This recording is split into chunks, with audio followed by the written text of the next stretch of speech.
Dorothée Elminger, née en 1986, auteure suisse, n'est pas à son premier roman. En effet, son premier roman avait été très remarqué justement parce que l'intrigue était aussi difficile à suivre. Parce qu'en fait, cet auteur aime beaucoup raconter par répétition, par association d'idées.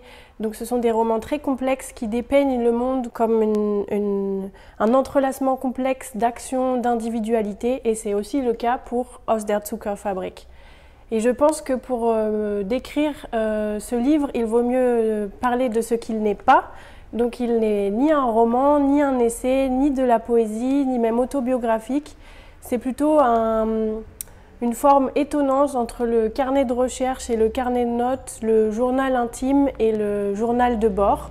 Ce livre, à la croisée des genres, n'épargne pas non plus son lecteur parce qu'il n'y a en effet pas d'intrigue, pas d'action principale, pas de période déterminée et plutôt un entrelacement de choses et d'autres qui transportent le lecteur.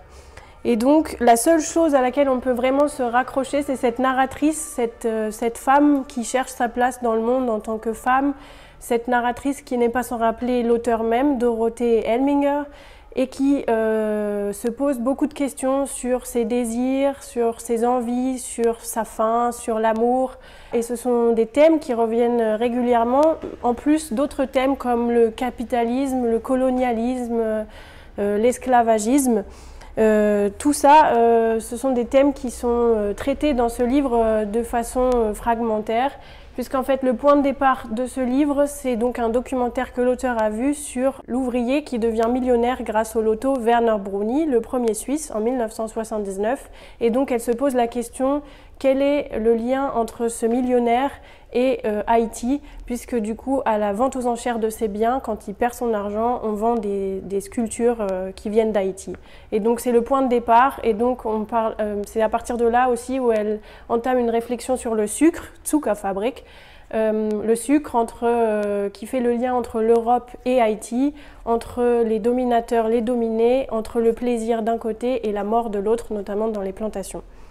Voilà, donc le lecteur est transporté dans un collage de réflexions entre fiction, réalité, passé, présent. C'est une sorte de pelote, ce livre. Il y a énormément d'éléments qui gravitent, qui se font écho, qui se répètent. Donc ça en fait une lecture assez astreignante, exigeante et très fastidieuse, mais c'est une véritable expérience de lecture. Et vraiment, ce livre, c'est quelque chose d'étonnant, de déstabilisant, mais qui permet d'emporter le lecteur et qui permet après, à la fin, dans un éclat, de nous aussi participer à découvrir le sens du monde.